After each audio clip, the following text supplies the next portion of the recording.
Hola, buenas noches, bienvenidos a otro programa más de Somos el Combo, que conduzco junto a mi colega Sonny Figueroa y que se transmite en la televisión Más TV y por nuestras redes sociales. Bienvenidos y bienvenidas.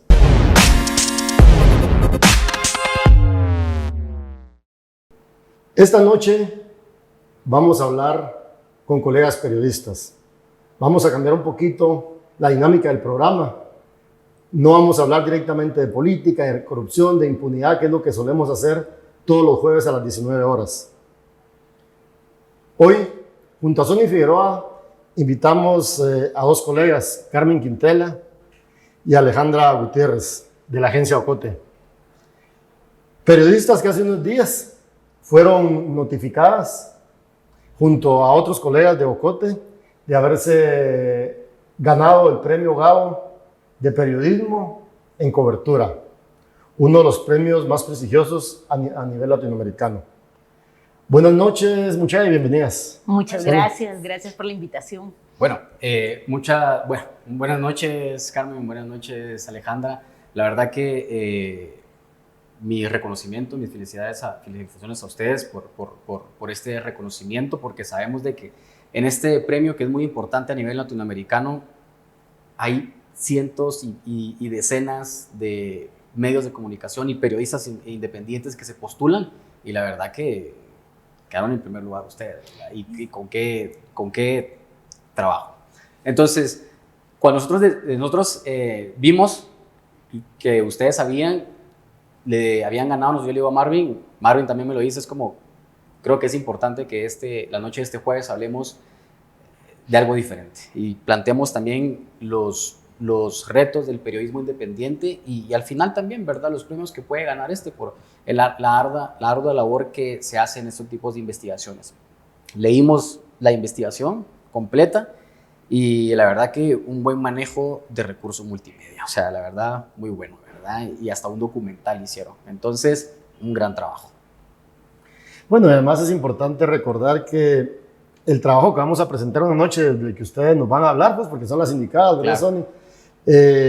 Habla precisamente de una tragedia ocurrida en marzo del año 2017, en donde 41 niñas perdieron la vida en un hogar de la Secretaría de Bienestar Social de la Presidencia durante el gobierno del presidente Jimmy Morales. Caso en el que muchas personas involucradas siguen en impunidad, lamentablemente.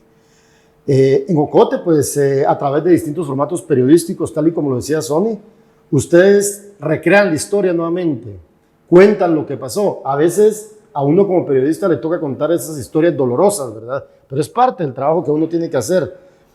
Obviamente, cuando uno mira hacia atrás, antes de que fuera la tragedia, ustedes mismos lo cuentan, más de 15 denuncias en el Ministerio Público desestimadas, en primer lugar.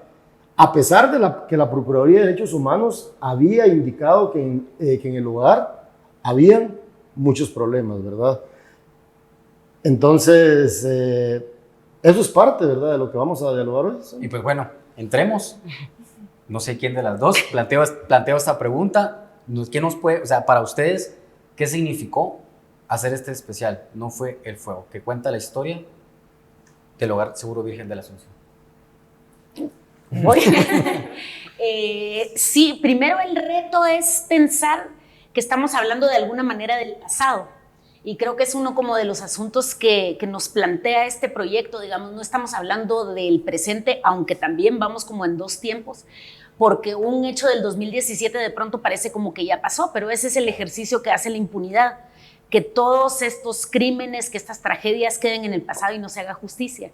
Entonces el ejercicio era recuperar y crear en el sitio web, en el micrositio que hicimos en la agencia Ocote, este espacio que por un lado se convierte en un archivo de la memoria, que se convierta como en un espacio de referencia para hacer el recorrido de todo lo que pasó y al mismo tiempo hacer la cobertura de hoy en el caso, digamos, del caso judicial que de pronto también podemos hablar después, que va muy lento, y digamos con muchos tropiezos, pero luego también contar de esas otras maneras, de esos, en otros lenguajes, en otras narrativas, incluso salir de la página web y ocupar espacios públicos y espacios de reflexión para conversar sobre este tema. O sea, digamos que el gran asunto aquí es decir, esto todavía es un asunto pendiente de resolver, y además lo que rodea el caso, que es la situación de miles de niñas y mujeres que viven en situación de vulnerabilidad.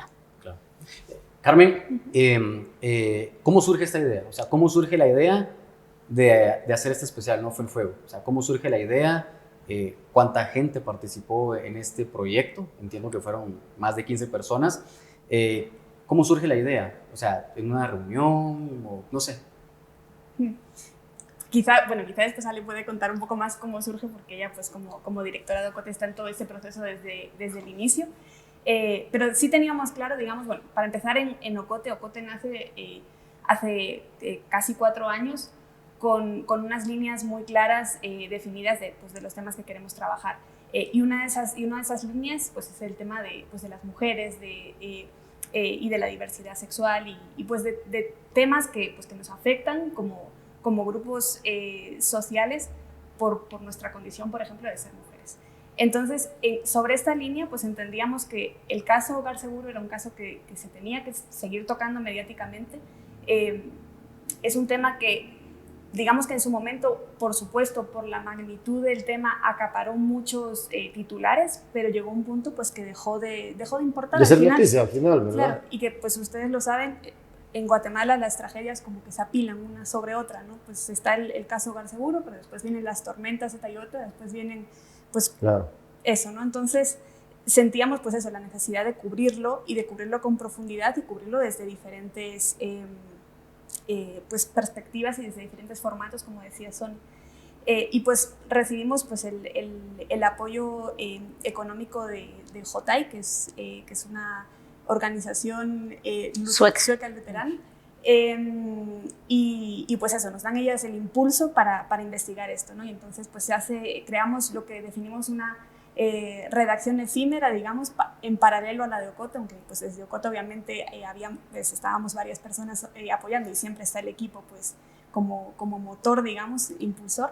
Y pues reunimos a 18 personas que hicieron todo este trabajo, o que hicimos todo este trabajo pues de investigación, de reporteo, de edición, desde diferentes miradas y desde diferentes formatos, desde podcast, desde documental, investigación, crónica, y pues seguimos haciéndolo, ¿no? Y Alejandra, digamos, Carmen ahí lo decía, ¿verdad? Que es hacer un trabajo desde diferentes miradas. Pero es que ahí uno como periodista a veces tiene muchas historias en la cabeza, le dan vuelta y uno dice, ¿qué cuento, qué no cuento, qué dejo en el tintero? ¿Cómo lo hicieron ustedes, digamos, para que la gente que nos está viendo, digamos, vea cómo es que un trabajo se hace en la redacción? ¿Cómo se imaginaron ustedes la idea de esto y todo? ¿Y por qué es importante hacerlo? Sí, digamos que desde el principio del diseño fue estos diferentes formatos, ¿verdad? Porque Ocote también tiene ese ADN en el que estamos buscando como diferentes formas de narrar, además de también que confluyan esas miradas de las diversas disciplinas. Entonces, por ejemplo, en este proyecto está una ilustradora, un escritor, poeta que escribió también, porque tenemos un cómic que imprimimos, un reportaje gráfico, diseñadora, el desarrollador, etc. Entonces, desde el momento en el que se diseña, pensamos en todas esas como diversas formas y también que queremos contar. Entonces, queríamos hacer ese recorrido del tiempo. Hay una línea de tiempo que se puede revisar ahí con referencias hemerográficas a otro trabajo periodístico que se ha hecho. O sea, me parece bien. Sí, de hecho vimos esa línea demográfica, que es una línea es bastante amplia. Es muy larga, sí. Y además nos parece bien importante rescatar el trabajo periodístico. O sea, no decir esto es solo nuestro, sino que hubo un trabajo periodístico desde el minuto cero y antes, como tú ya mencionabas, de investigaciones y así. Entonces, hacer ese recorrido, porque lamentablemente tenemos una memoria muy corta. Sí. Tenemos una memoria muy corta y se nos olvida, ya como explicaba Carmen también. Entonces, tener ese recorrido para saber cómo esa línea de sucesos y también cómo es uno tras otro una secuencia, digamos, de errores, de omisiones, etcétera, etcétera, que me parece bien importante resaltar. Entonces es un proceso de diseño, digamos, de imaginar, y luego también de los contenidos que queremos a partir de las necesidades de información, digamos, qué vacíos hay o qué queremos recuperar ahí. Bueno, ¿y cuánto tiempo les llevó a armar este proyecto? Esa duda tenía yo también. No tenemos la línea de tiempo de nuestro trabajo, pero calcula que de pronto fueron unos 3-4 meses en el diseño. Luego, como explicaba Carmen, que también es bien importante reconocer ese tema de que el periodismo necesita recursos económicos para poder trabajar profesionalmente. O sea, lo que pudimos hacer, digamos, estas plataformas es gracias a que teníamos el financiamiento de una organización, y eso también me parece bien importante decir, que tenemos total independencia editorial. Claro. Presentamos este proyecto y decimos, esto vamos a hacer, y listo. Entonces tuvimos esta posibilidad, y luego lanzamos en noviembre del año pasado, aunque previamente, unos meses antes, se estaba produciendo el podcast, que el podcast es una recuperación de los hechos del mismo evento, digamos, claro. Es bastante duro. Y luego esta reflexión también de cómo queríamos representar la violencia, digamos que hay unas imágenes atroces, y de alguna manera pues buscamos a partir de la ilustración y de esos otros formatos también darle otra lectura al caso. Carmen, ¿ustedes ya habían trabajado juntas con Alejandra en algún lado o es primera vez que trabajan juntas?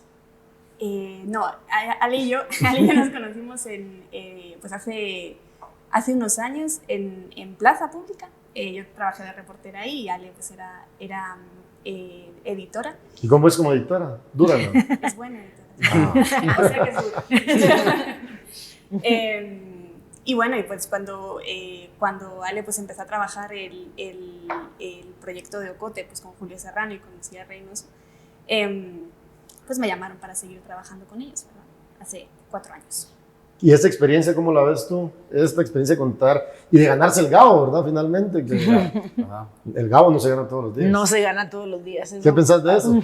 Pues todavía no lo creemos mucho, lo estamos todavía digiriendo, creo yo, y analizando también y pensando en lo que implica eso, porque bueno, nosotras en Ocote siempre decimos pues, que no trabajamos para los premios, o sea, obviamente, ¿no? Pero se agradece no solo por el reconocimiento al trabajo, sino también por el impulso y por tener la certeza de que este tema, que es el tema del hogar seguro, se está conociendo fuera de Guatemala, porque digamos que siempre que salimos y siempre que lo hablamos con otras personas, se quedan como, wow, no tenían ni idea de que esto había pasado, ni cómo puede ser. Y eso que fue bien mediático, ¿no? Ajá. Claro.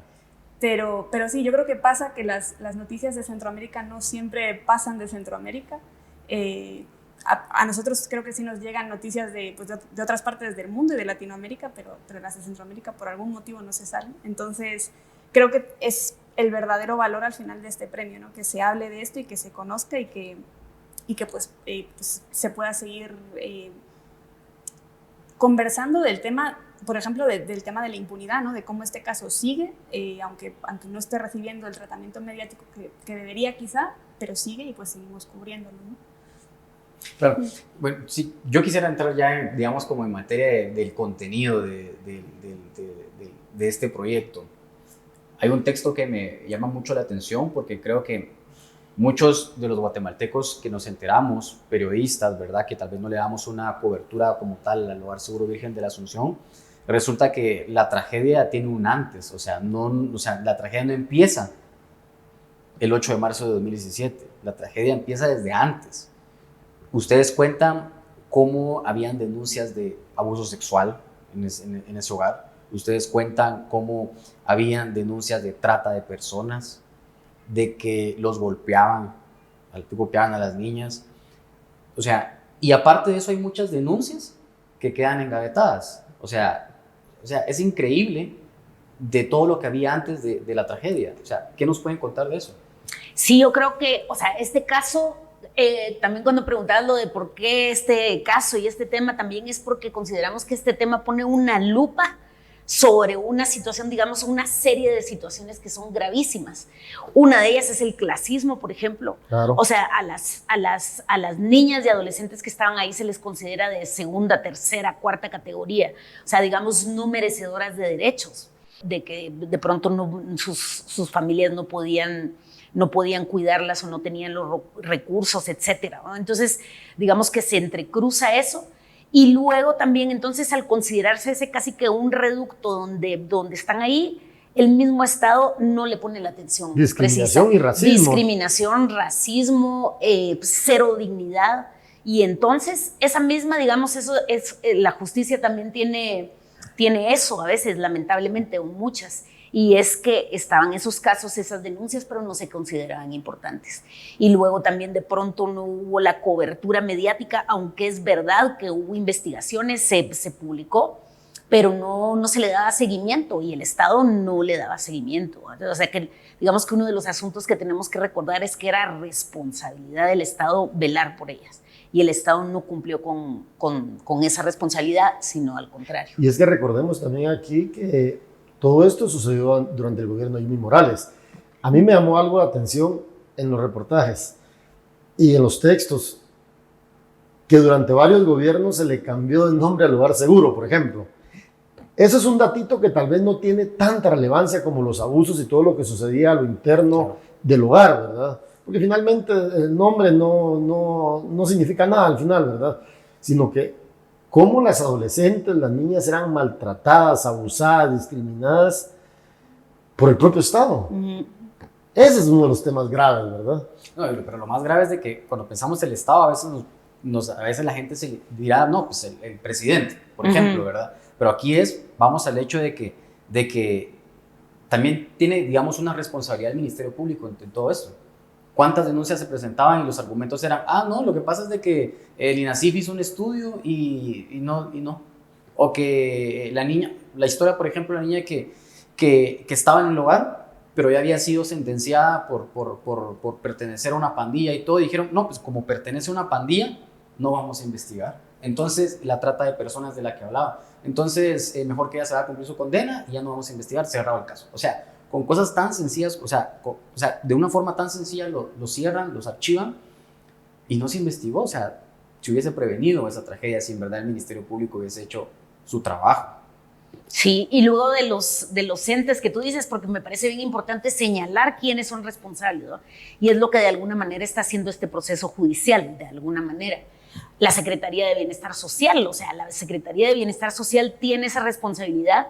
Y lo que tú mencionas de los nombres a mí no me parece casual, porque es lo que pasa no solo en estos hogares, sino en todo el sistema el sistema público acá, que es que hay una renovación de todos los funcionarios y las funcionarias. Sí, y entonces se ocupan estos puestos por nuevas personas. Otro de los temas es personas que de pronto no están capacitadas, que no tienen la experiencia, o sea, para manejar uno de estos espacios se requiere personas profesionales con altísimos grados de especialización en psicología, en educación, en todo esto, en pedagogía.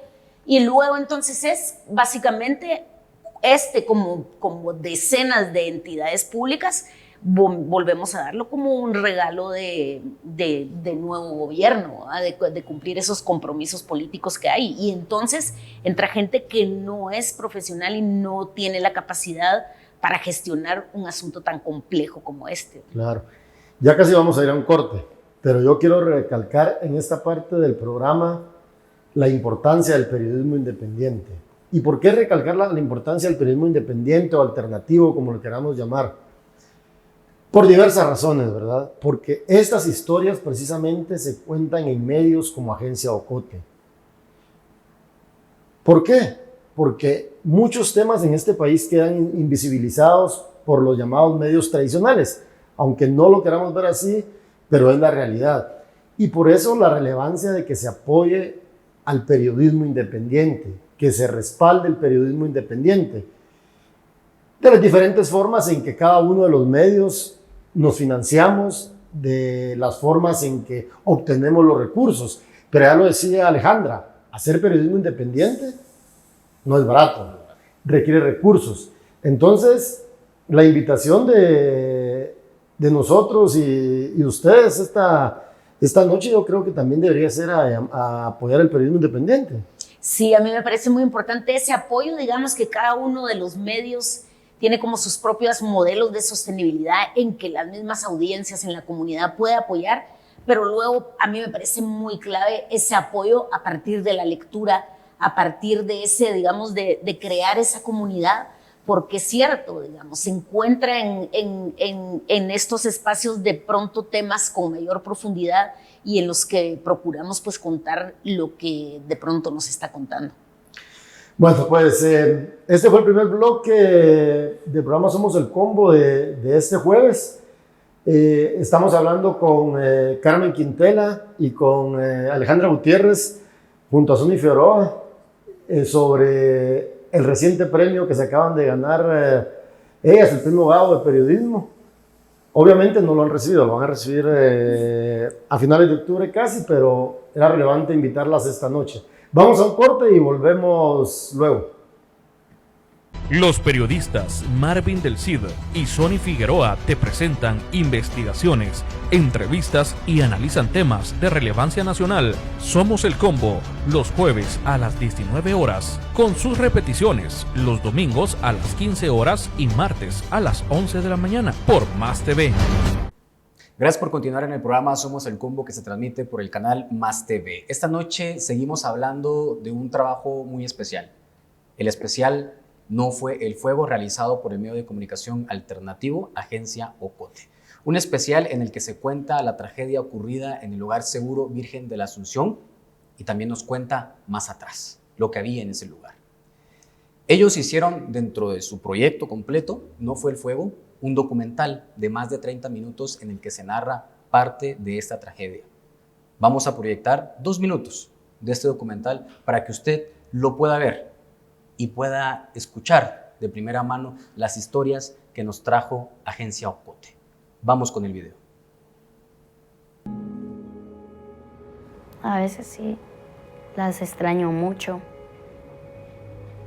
Si digamos 7 y 8 de cada mes, me pongo a llorar. Pero hay chicas que ocultamos cosas, tal vez para no dañar a las demás personas. Pero yo algo que sí quisiera es que no se me vuelvan a violar los derechos.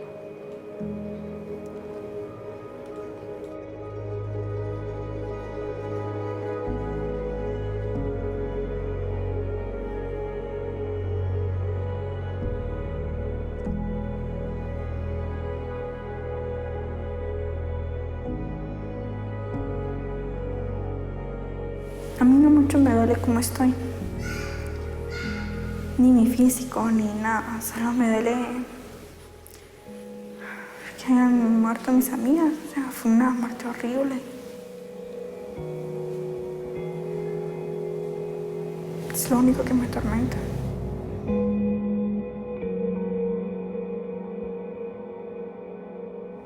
Que hay responsables, esto no pasó de la nada. Si quiero hacer énfasis en que este es un crimen de Estado, que las 41 niñas que murieron de forma espantosa, quemadas, asfixiadas, y que nosotros como colectivo Chotijash responsabilizamos total y enérgicamente al Estado, al gobierno de Guatemala, que en ese momento estaba de presidente Jimmy Morales. La verdad que este video, a las personas que nos están viendo, vamos a dejar el enlace en la transmisión para que usted pueda ir especialmente a la página de Agencia Ocote a ver este documental, para que usted pueda ver de primera mano estos 30 minutos. Alejandra, Carmen, gracias de nuevo por estar aquí con nosotros y mis felicitaciones por este reconocimiento. ¿Qué nos pueden contar de este documental? ¿Qué le pueden contar a las personas? ¿Qué es lo que va a encontrar ahí? ¿Qué historias? Pues, bueno, pues cuando estábamos, lo comentaba Ale antes de la pausa, cuando estábamos planificando todo el especial, teníamos claro que pues queríamos contar lo que había pasado antes del incendio, lo que estaba pasando ahora también, con el caso, pero también lo que estaba pasando con las chicas que habían estado en el incendio y que sobrevivieron, que son 15 chicas que entonces eran algunas niñas, otras adolescentes, ahora ya son todas mayores de edad, y pues queríamos contar qué había pasado con ellas, si el Estado había respondido también pues a ellas, digamos, si les había dado apoyo psicológico, apoyo económico, y pues en qué condiciones estaban también. Entonces, pues hicimos este documental, que pues es una coproducción que trabajamos con 2 documentalistas, con Victoria y Mónica, y donde también estuvo como productora Lucía Reynoso, que es fundadora de Ocote. Y pues este es un trabajo de muchos años, desde el 2017, cuando pasó el incendio. Pues Mónica y Victoria, que son estadounidenses, vinieron a Guatemala, entrevistaron a las chicas ese mismo año para saber cómo estaban, para verificar también pues eso, en qué condiciones seguían, y volvieron de nuevo 2 veces más, la última el año pasado, en noviembre justo, cuando estábamos lanzando el especial, para dar ese seguimiento, ¿no? Entonces, pues lo que van a poder ver en este documental es eso un poco, ¿no? Es la historia de ellas, de cómo también el Estado les sigue fallando, y de cómo pues parece como increíble pues que el Estado, que debería hacerse cargo pues de toda la niñez, de todas las niñas, niños y adolescentes, y garantizar pues su bienestar, no ha podido hacerlo ni siquiera con estas 15 niñas, que a mí me parece como bastante significativo, ¿no? O sea, solo son 15 al final, o sea, no es tan difícil, ¿no? Entonces, pero bueno, vemos pues que todas tienen hijos, que todas tienen 18, 20 años, ¿no? Viven en zonas pues bastante inseguras, y pues al final siguen con su vida como pueden y con sus recursos emocionales y económicos, y pues un poco por ahí, ¿no? Esa es la parte que queríamos tocar desde el documental, de una manera también pues muy visual, ¿no? Claro, es contar el qué pasó, porque también eso es lo que sucede, ¿no? Contamos algo y no le damos seguimiento y se olvida, ¿verdad? Y entonces contar 5 años después, ¿verdad? Así viven esas niñas, o sea, así viven esas niñas que quedaron heridas, que vieron a sus demás compañeras morirse en ese lugar. Partiendo de esto, ¿cómo encontraron ustedes a ellas que ya son adultas, son mamá, secuelas? ¿Qué encontraron en ellas? Y yo creo que uno de los asuntos como más graves y de los que nunca se habla es el daño psicológico, Claro. El daño emocional, ¿no? O sea, lamentablemente Guatemala es un país poco dado a pensar en la salud psicosocial, ¿verdad? Y mucho menos, digamos, pensar en los traumas profundísimos que pueden marcar no solo la vida de ellas, la vida de todas las familias que están alrededor y de toda una sociedad, ¿verdad? Porque yo creo que este tipo de eventos son como cicatrices que quedan, o heridas que quedan abiertas en toda la sociedad, y creo que así lo deberíamos ver. Y entonces uno de los asuntos que a mí me parece como más doloroso, y también que se pone mucho en evidencia en el documental, sin tampoco victimizar, ¿verdad? O revictimizar, pero es el cómo les ha afectado emocionalmente a ellas, cómo les afectó por motivos más que obvios, ¿verdad? Además de contar la historia, ustedes, digamos, algo bien importante en estos trabajos que nosotros leímos de principio a fin, porque la verdad que son muy interesantes. Aquí hay videos, hay podcasts, hay reportajes, hay varios recursos digitales. ¿Cuánto tiempo lleva hacer un trabajo de esa naturaleza? Que ya contestaron un poco al principio, pero tal vez para que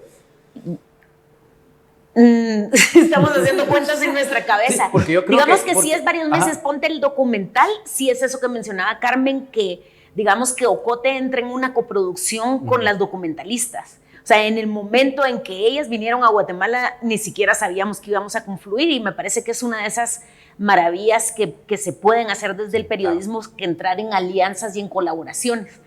Entonces, ellas habían estado acá y luego conversamos porque sabíamos que tenían todo ese material audiovisual que no había salido a luz, y entramos en ese proyecto ya directamente enfocado en la situación de ellas. Entonces, esto calcula que son todos los años desde 2017, ¿verdad? Entonces, llevó todos estos años con pausas de parte de ellas, y luego el documental de pronto 4 o 5 meses vinieron otra vez a Guatemala, se hizo la la producción, otras entrevistas y luego la postproducción. Y luego como que cada uno tiene sus ritmos, ¿verdad? Porque hay luego los perfiles también llevó bastante tiempo, unos 2 o 3 meses de pronto, porque es un trabajo muy minucioso. Ahí aplicamos periodismo narrativo, en que 2 periodistas se encargaron de hacer un perfil de cada una de las niñas que murieron. Como una especie de memorial de ellas, contando asuntos, digamos, personales, me parece muy clave que lo muestre el documental y que esperamos que lo muestre todo el especial, es mostrar la parte humana de ellas. O sea, de pronto, y todas estas tragedias quedan en número, a cifras, y hay 41, ya pasó. ¿Y qué pasa todo el tiempo con otro tipo de asuntos, verdad? Entonces, darle la profundidad, la cara humana, y lo que hablábamos antes de esa criminalización, y decirles, no, eran unas niñas y unas adolescentes que podrían haber tenido problemas, pero que eran tan niñas y adolescentes como cualquiera, como las que están en nuestra propia familia, ¿verdad? Sí, de lo que hablaba Alejandra, es una sección que está dentro del especial No Fue el Fuego, que se llama El Memorial. Es donde se le da un perfil a las 41 niñas que fallecieron durante esa tragedia del Hogar Seguro Virgen de la Asunción. Si usted no sabe cómo ir a buscar el especial No Fue el Fuego, así lo puede encontrar. nofueelfuego.agenciaocote.com. Ahí usted va a encontrar este especial, así como lo tengo aquí yo. Miren, este es el memorial, y aquí puede ver usted el nombre de las 41 niñas del Hogar Seguro Virgen de la Asunción que fallecieron, para que las conozca, y como decía Alejandra, no se queden en un número. Entonces, me parece muy valioso ese aporte. Yo lo estaba viendo, precisamente lo tenía aquí cuando lo mencionaste, pero también hay algo que hay que, también dejar claro, y que es parte de lo que está en este proyecto, que también se le pone un rostro y un nombre a los responsables. Y creo que es muy valioso, como decía Marvin, ¿verdad? Dejar claro que fue en el gobierno de Jimmy Morales, en el gobierno de él, en donde no quería dar conferencia de prensa, se pronuncia 48 horas después de la tragedia, y en una conferencia de prensa donde intentaba limitar las preguntas a 5 medios aliados, ¿verdad? Para que no lo cuestionaran. Y cuando se le cuestiona de verdad lo que hizo en esa conferencia de prensa, fue salir huyendo.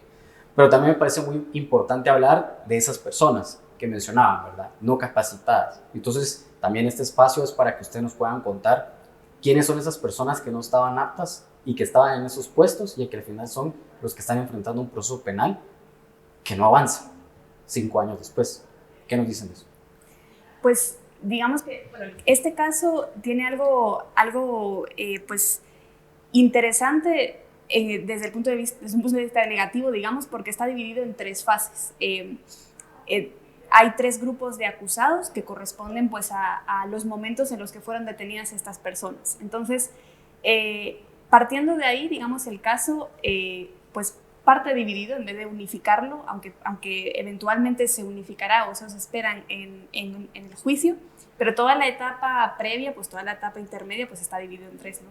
Entonces, el primer grupo, pues en el primer grupo están, digamos, las cabezas de la Secretaría y del hogar, que son pues Santos Torres, son Carlos Rodas, Santos Torres era el director del Hogar Seguro, Carlos Rodas era el secretario de la Secretaría de Bienestar Social, y Anaí Keller, la subsecretaria, la encargada de todos los hogares de protección. Y ahí me paro un momento, digamos, porque el caso, pues por ejemplo de Anaí Keller me parece algo pues reseñable, ¿no? Pues Anaí Keller entra como decía Ale antes, ¿no? Dentro de esos perfiles que no está muy claro que tuviera las capacidades realmente para estar en ese puesto, ¿no? Ella era amiga de Jimmy Morales. De los canales de televisión abiertos. Ahí se habían conocido, sí. Pues, antes de que él fuera presidente, y entra con un perfil pues que no corresponde, ¿no? a una subsecretaria de protección. Y pues ahora estamos viendo, de hecho la semana pasada pues hubo una audiencia de Anaí Keller, donde pues está intentando pues salirse del proceso, ¿no? Ya presentó un amparo en la Corte de Constitucionalidad digamos retrocedió el proceso en su contra hasta 2017, o sea, no está todavía claro que ella vaya a enfrentar juicio. Entonces, pues eso habla también un poco de la impunidad y habla un poco del sistema en el que estamos. Y bueno, después en los otros 2 grupos, pues está por ejemplo el procurador de la niñez de la PGN, de la Procuraduría General de la Nación, que es Harold Flores, que sigue en su puesto todavía, es una persona que todavía ¿Cómo es que se llama? Harold Flores, todavía está en su puesto. Está también pues, la defensora de la niñez de la PDH, la ex defensora, bueno. Y así, bueno, también está pues la jueza, digamos, que tenía que haber llegado a practicar una exhibición personal de las niñas esa noche, ¿no? La noche que pues ellas habían intentado escapar, las devolvieron al lugar y las tenían pues en unas condiciones terribles antes de ingresarlas al aula. Pues había una jueza que tenía que haber llegado a practicar esa exhibición y no llegó, entonces pues también está detenida. Y así, digamos que a estas alturas el juicio se ha ido retrasando en estos años, está planificado ahora para el 9 de enero del año que viene, pero no están todos, ¿no? Dentro de ese juicio. Hay personas que todavía no está muy claro que vayan a integrar ese juicio, entre ellas Anaí Keller y otras personas, y pues ahí está, ¿no? Claro, y es que, entonces, imagínense ustedes, está programado para comenzar, y, o sea, les digo, imagínense ustedes, la tragedia ocurrió en marzo de 2017, estamos a octubre de 2022, más de 5 años. El juicio está para empezar, y no para todos los implicados, en enero de 2023, y seguramente no va a llegar a marzo. Entonces serían 6 años de impunidad para un caso en el que murieron 41 niñas. Es que no es cualquier cosa también. O sea, estamos hablando de 41 niñas y también impunidad para las 15 niñas que sobrevivieron y que tienen quemaduras, que tienen secuelas. O sea, también para ellas es impunidad. Son impunidad para 56 niñas. Carmen mencionaba, digamos que detrás de cámaras, que se busca que no fue el fuego, siga creciendo. ¿Qué planes hay para expandir el contenido dentro de la plataforma? Digamos que seguimos trabajando, eso me parece clave de nuestro oficio, que seguimos, y es, digamos, otra búsqueda de espacios o de reflexiones. Claro. Entonces, por un lado, se sigue la cobertura del proceso judicial, que ya explicaba Carmen, que es como muy lento.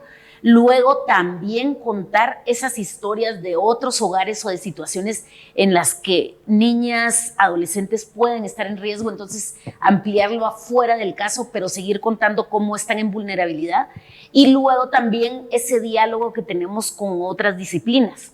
Entonces, desde hace, ya no recuerdo cuánto, hace 2 meses, inauguramos una exposición en la que Maya Huracán, que es una curadora de arte, una de las más activas. ¿Dónde está la exposición, Ale? Entonces primero estuvo en Antigua, ahora está en Casa de la Memoria, aquí en Zona 1, y en noviembre nos vamos para Shela.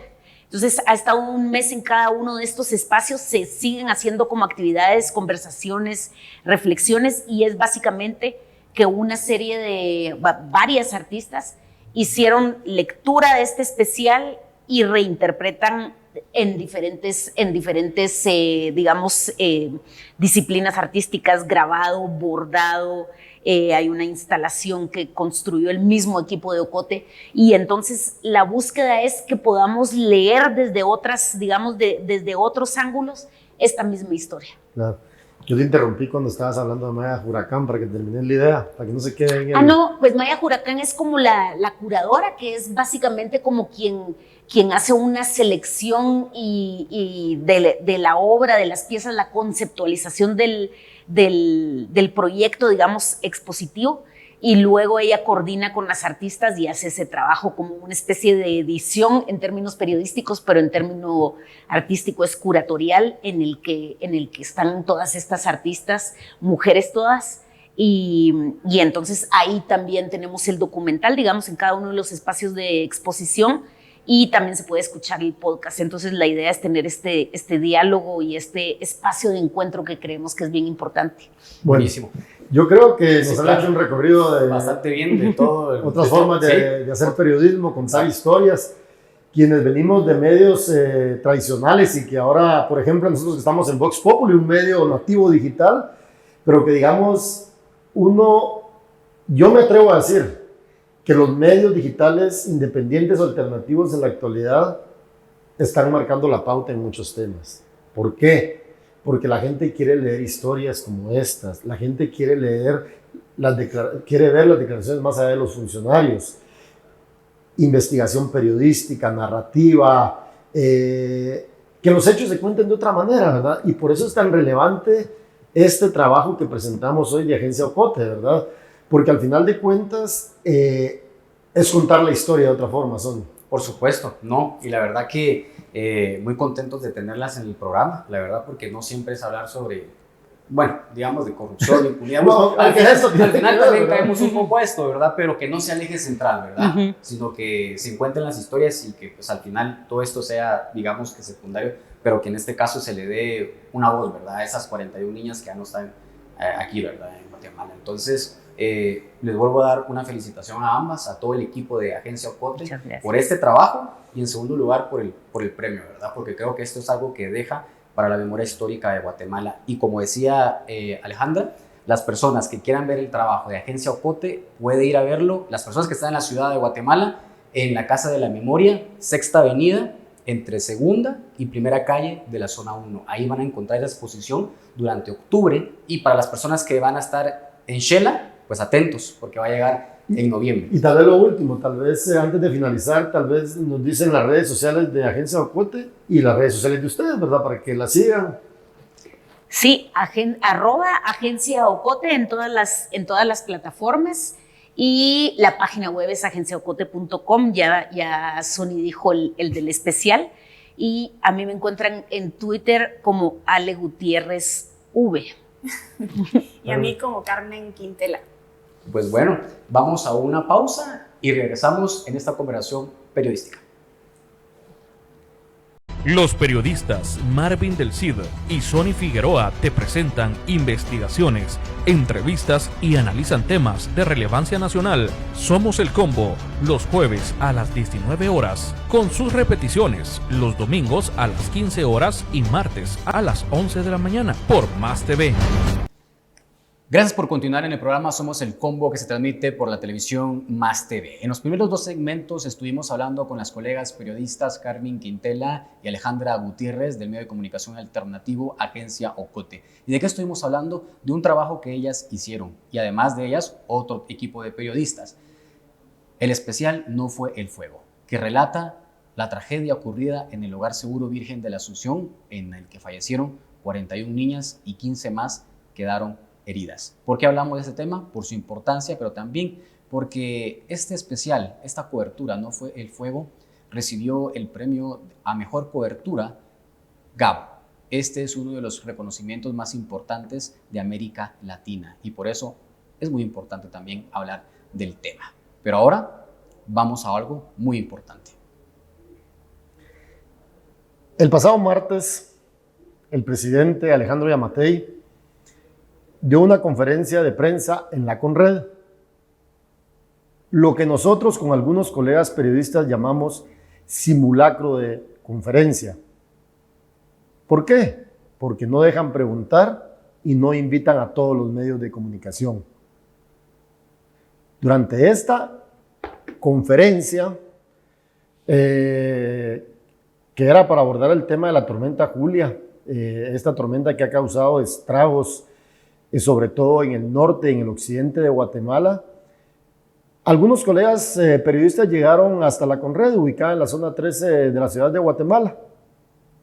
Y al momento que el colega Carlos Kedler preguntó sobre los trabajos que estaba haciendo el gobierno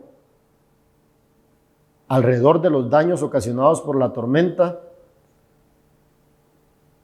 veamos lo que pasó con el presidente Alejandro Yamatei.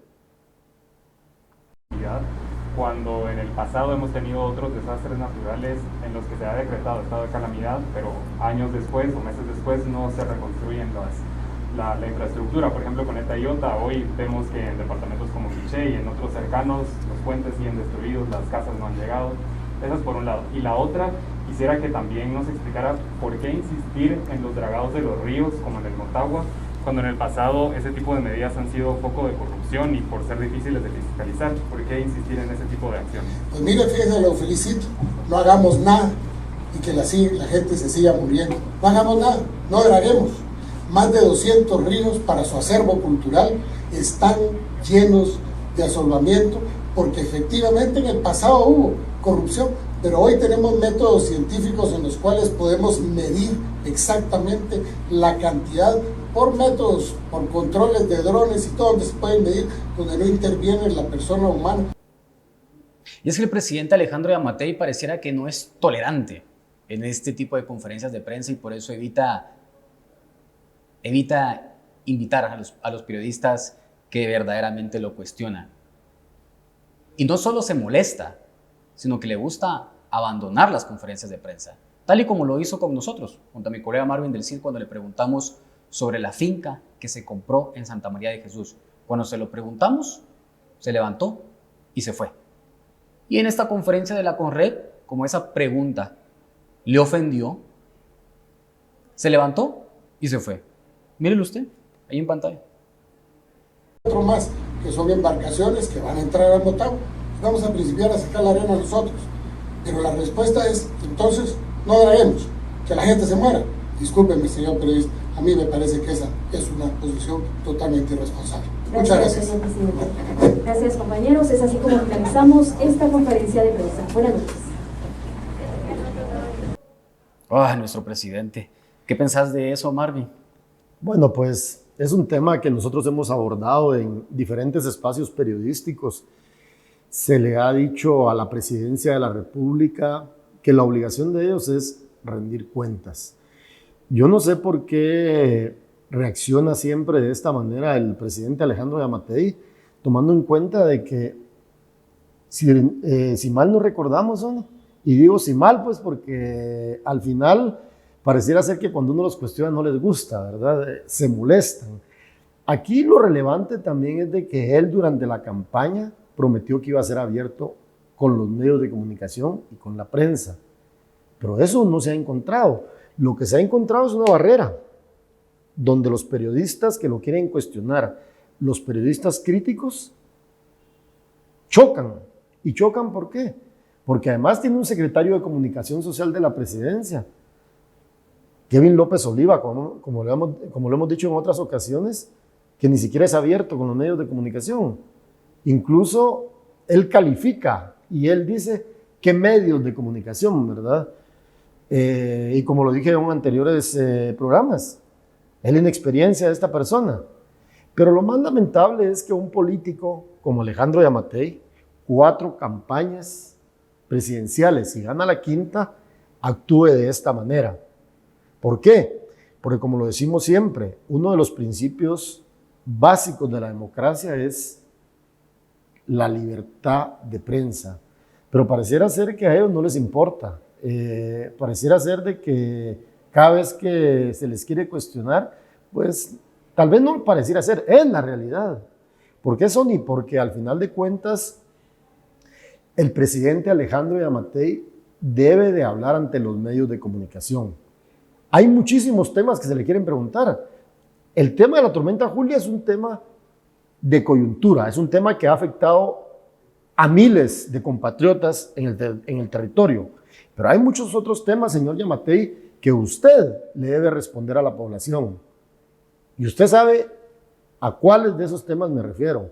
Hay muchas cosas que usted tiene que aclarar. Y no es nada personal. Es simple y sencillamente que usted tiene que rendir cuentas y cumplir con su palabra de dar explicaciones al pueblo de Guatemala. Sony.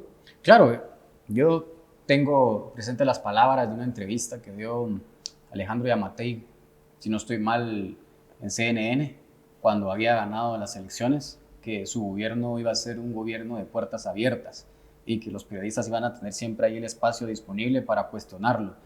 Pero es todo lo contrario, ¿verdad? Y lo lamentable de todo esto es de que estamos, como decías, en un tema coyuntural como la tormenta Julia. Se perdieron vidas humanas, ¿verdad? Se murieron un montón de personas que no fueron evacuadas, personas que si en verdad se hubieran actuado, tal vez no hubiesen fallecido.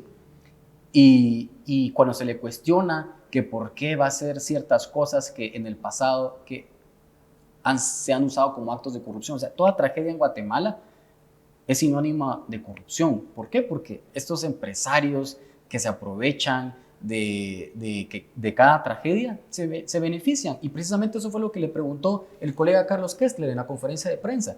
Si en las tragedias estas prácticas se sirven para actos de corrupción, ¿por qué lo va a seguir haciendo? ¿Y qué es lo que responde Yamatei? O sea, sí, claro. Entonces no los ayudamos. O sea, no. O sea, Carlos le preguntó precisamente sobre el tema de los dragados de los ríos.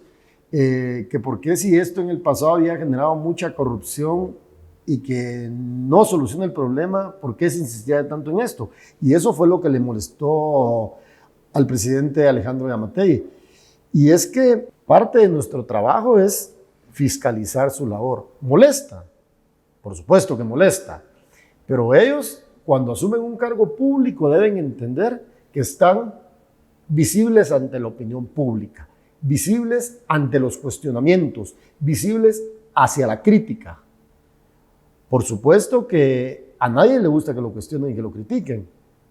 Pero y entonces, señores funcionarios, señor Yamatei, cuando están en campaña, lo vuelvo a repetir, todo bonito, ¿verdad, Sandra? Todo bonito. Sí, y es que tampoco es que se les cuestione de a gratis.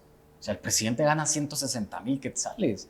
Es el segundo presidente mejor pagado de América, por debajo del presidente de Estados Unidos, en un país donde el 60% de la población está empobrecida. Entonces, si no quiere que se le cuestione, renuncie, así de sencillo. Y si usted dice, por el alto sueldo que no tengo, bájeselo, pero no lo va a hacer. Entonces, lo único que se le pide, y es que no solo lo pedimos nosotros los periodistas, en el hecho de que responda a nuestras interrogantes, es el pueblo de Guatemala, que al final uno como periodista es la voz de la gente. O sea, la gente tiene muchas dudas y nosotros somos la voz de la gente, somos la voz de ustedes. Y entonces que el presidente no quiera responder nuestras preguntas es no responder las preguntas que usted tiene de cómo se gastan los recursos estatales. Y no estamos hablando de 10 quetzales, de 100 quetzales, ni de 100,000, no, estamos hablando de millones. Entonces es lamentable la actitud de esto, ¿verdad? Pero solo decirle, señor presidente, lo vamos a seguir cuestionando. Bueno, pues, ¿qué más, verdad? Así que al final de cuentas es parte de la labor periodística. Pero Sony, también antes de irnos, de cerrar el programa de este jueves, yo quisiera que habláramos de otro tema relevante. Y es el tema del juicio que se realiza en el Tribunal 11º de Sentencia Penal a cargo de Miriam Andrea García Aguilar, donde se está llevando a cabo el debate oral y público en contra de los agentes de la Policía Nacional Civil Ángel Isaías Fuentes Navarro y Orrin Alexander Barrientos González. Ambos policías pues, son procesados por el delito de abuso de autoridad. Esto luego de la captura que se dio en contra de tu persona el 11 de septiembre del año 2020, cuando frente al Palacio Nacional de la Cultura, los dos agentes, con ayuda de elementos de la Secretaría de Asuntos Administrativos de Seguridad SAAS y del Ejército de Guatemala, te detuvieron y te trasladaron a la torre de tribunales, donde pasaron muchas cosas, ¿verdad? Muchas cosas que se están desarrollando ahorita en el juicio, ¿verdad? Y que poco a poco se han ido dilucidando. Precisamente hace un par de días se habló en el juicio, se analizaron unos videos sobre la captura de ese 11 de septiembre del año 2020. Sí, la verdad que así fue en el desarrollo del juicio en contra de los dos agentes policiales que me detuvieron. Yo le llamo detención ilegal, porque fue una detención ilegal, porque ni los protocolos cumplieron, ¿verdad?, de registro de la detención. Se mostraron los videos que yo siempre he dicho que en su momento iban a salir a la luz. Y el pasado miércoles salieron a la luz.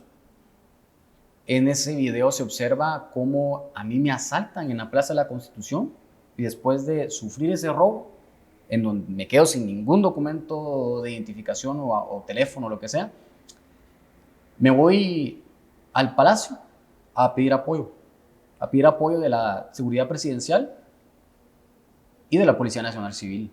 ¿Pero qué fue lo que recibí? Agresiones, ¿verdad? Entonces, en esos videos Se ven perfectamente cómo un agente policial me da un golpe en el pecho, se ve perfectamente cómo me esposan, se ve perfectamente después cómo me tiran al piso, me dan golpes en las piernas, cómo me arrastran y después cómo me lanzan a una patrulla.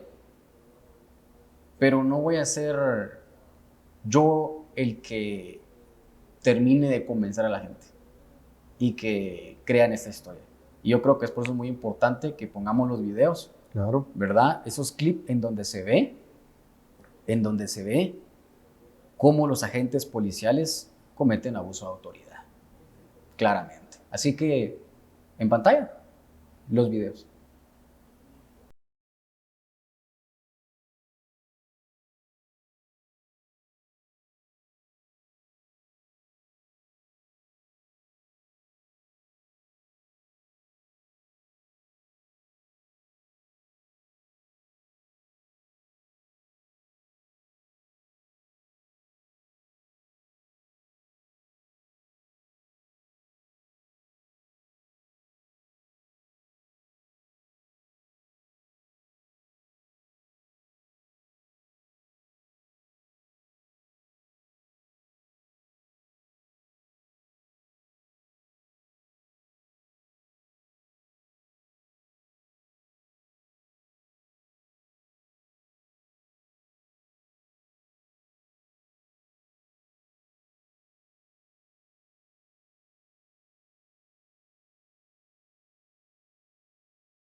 Bueno, ahí se ve claramente lo que sucedió esa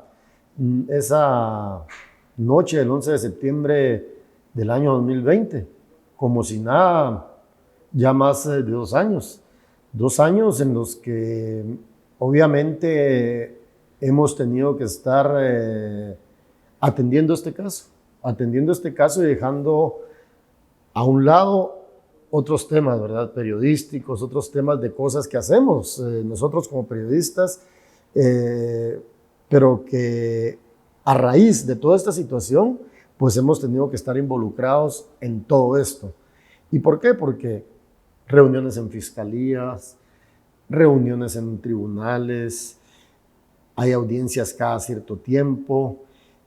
Ahorita pues vamos en el día, acaba de terminar el día 6, el miércoles, el día 6 del juicio en contra de ambos agentes de la Policía Nacional Civil, pero que finalmente eso es desgastante, ¿verdad, Sony? Y desgastante por muchas razones. Claro, desgastante porque nadie quiere estar metido en un juzgado, en una sala pequeña, 6, 7 horas al día. O sea, nadie quiere estar metido. Incluso los propios agentes de la Policía Nacional Civil que te agredieron. Estoy seguro que ellos no quieren estar ahí. Exhaustivo, diría yo. Pero bueno, creo que con este tema vamos finalizando este programa de Somos el Combo, pero no me voy a ir sin antes decirle a usted, ¿ya nos siguen en redes sociales? ¿Ya siguen a Marvin en redes sociales? ¿Ya me siguen en redes sociales? Y si no, pues le doy las redes sociales de Marvin. A Marvin lo encuentran en Twitter como @MarvinDelCid y en Facebook lo encuentran en su fanpage como Marvin del Cid. A mí en Twitter me encuentra como Sony, @Sony_Figueroa y en Facebook con mi nombre, como Sony Figueroa. También no se olvide de seguir las redes sociales de Somos el Combo. Así nos encuentra en Twitter y en Facebook. Somos el Combo. Y también al canal Más TV. Así que esto ha sido todo por esta noche. Gracias por su sintonía. Hasta la próxima.